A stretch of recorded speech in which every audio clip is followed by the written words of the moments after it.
Assalamualaikum warahmatullahi wabarakatuh. Di video sebelumnya kita sudah belajar tentang beberapa hal tentang kerangka konsep dan dasar-dasarnya ya. Sekarang kita akan lanjut ke bagaimana cara membuat kerangka konsep. Apa yang perlu disiapkan? Tentu saja kita harus tahu apa itu kerangka konsep dan bagaimana, contohnya bagaimana kerangka konsep itu ya. Sehingga kita punya gambaran untuk membuat kerangka konsep. Selanjutnya gimana? Selanjutnya kita harus baca dulu, menganalisis, meneliti teori yang akan kita pakai dan bagaimana konsep-konsep dan hubungan dalam teori itu untuk menjelaskan fenomena yang akan kita teliti. Kemudian juga pengetahuan tentang penelitian sebelumnya. Apakah hasil yang sudah didapatkan dan apakah mendukung atau menolak ya. Kemudian kita juga perlu memperluas wawasan pada teori-teori dan penelitian lain yang mungkin relevan.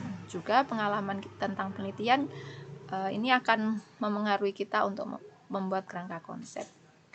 Selanjutnya pengetahuan tentang data, terutama kalau penelitian kualitatif. Karena kalau pada penelitian kualitatif itu kerangka akan dibuat atau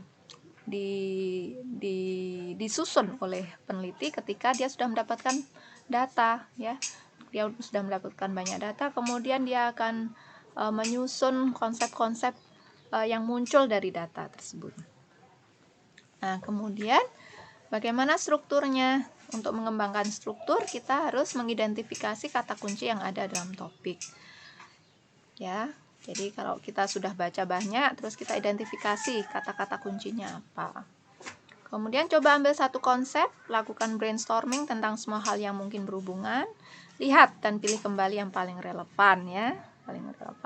Proses ini memerlukan waktu dan perlu berulang-ulang melihat kembali untuk menilai konsep dan relasinya. Ya, jadi kadang-kadang baca literatur sekali belum mudeng, 2 kali agak mudeng, 3 kali kita sudah mengambil beberapa konsep, 4 kali mungkin. Jadi ini proses yang memang berulang-ulang, butuh kesabaran gitu ya. Jadi untuk memahami sesuatu memang butuh kesabaran. Baru satu literatur, baru satu konsep, kita belum menghubungkan dengan konsep yang lain. Jadi ini butuh kesabaran dan ketekunan. Kemudian bagaimana kerangka konsep yang baik? Mampu untuk tidak sekedar menjawab apa, tapi juga bisa memberikan penjelasan untuk pertanyaan bagaimana dan mengapa. Misalnya bagaimana penelitian ini ya kira-kira akan dilaksanakan, atau mengapa penelitian ini akan dilaksanakan, itu tergambar juga dalam kerangka konsep. Kemudian mampu mempermudah peneliti maupun orang lain untuk dapat memahami dan yakin dengan alur penelitian mulai dari pertanyaan penelitian. Kemudian mampu menjadi alat pemandu atau penyaring pertanyaan penelitian dengan metode pengumpulan data yang sesuai. Ya, mampu menjadi starting point dalam mendiskusikan literatur. Nah, kadang-kadang kalau mahasiswa skripsi mau presentasi, saya sarankan untuk pada saat dia menjelaskan studi literaturnya ya, mulai dulu dari kerangka konsepnya, dimulai dari kerangka konsepnya, kemudian kamu jelaskan saja ini literatur yang mendukung apa gitu. Nah, itu bisa jadi starting point untuk mendiskusikan literatur, metode hasil, juga akan kita menjadi lebih mudah untuk menjelaskannya kepada orang lain. Kemudian mampu memberikan batas-batas atau ruang lingkup kerja dalam penelitian. Nah, dalam menggambar itu ternyata juga tidak sembarangan. Untuk yang gambar kotak seperti ini menggambarkan variabel yang manifest atau variabel indikator atau variabel yang memang bisa terukur langsung. Sedangkan yang bentuk elips ini adalah variabel laten atau variabel yang tidak dapat diukur langsung. Ya, jadi misalnya perlu instrumen yang terdiri atas banyak item-item. Misalnya untuk mengukur kecemasan misalnya, tidak bisa kecemasan langsung diukur begitu saja, kan tidak bisa, ada instrumennya ya. Instrumennya pun terdiri atas beberapa pertanyaan gitu. Kemudian ada panah satu arah, ini menunjukkan suatu pengaruh, efek atau hubungan sebab akibat. Sedangkan panah yang bolak-balik seperti ini menunjukkan hubungan atau korelasi ya. Jadi korelasi ya. Jadi bisa hubungannya timbal balik begitu. Karena belum terbukti adanya sebab akibat, jadi masih berupa hubungan timbal balik.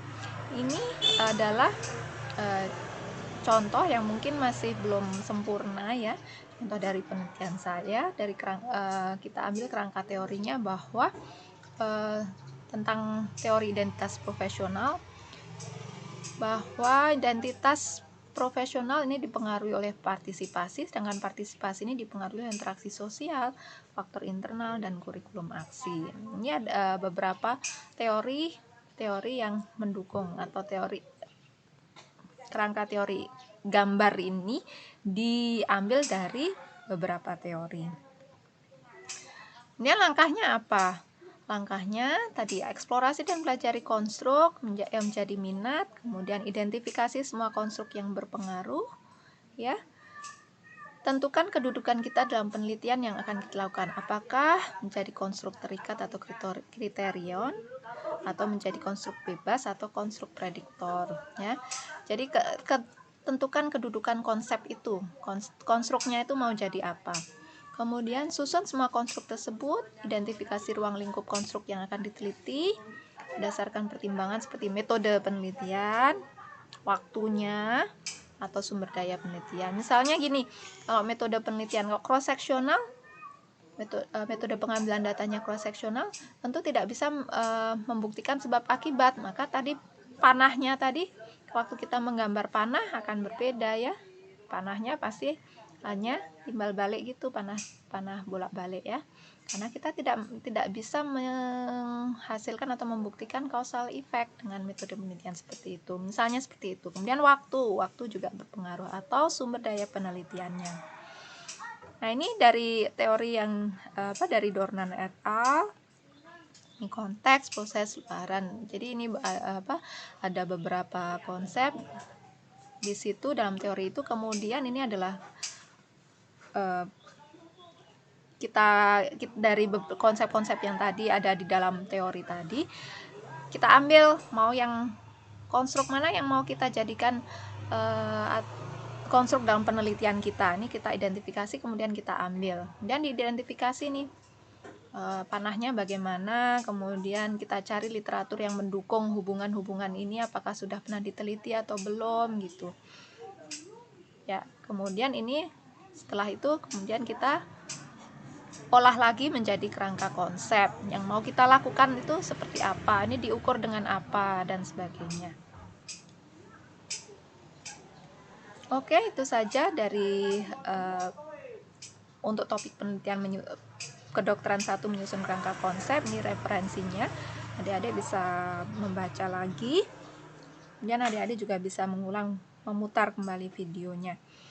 Terima kasih. Assalamualaikum warahmatullahi wabarakatuh.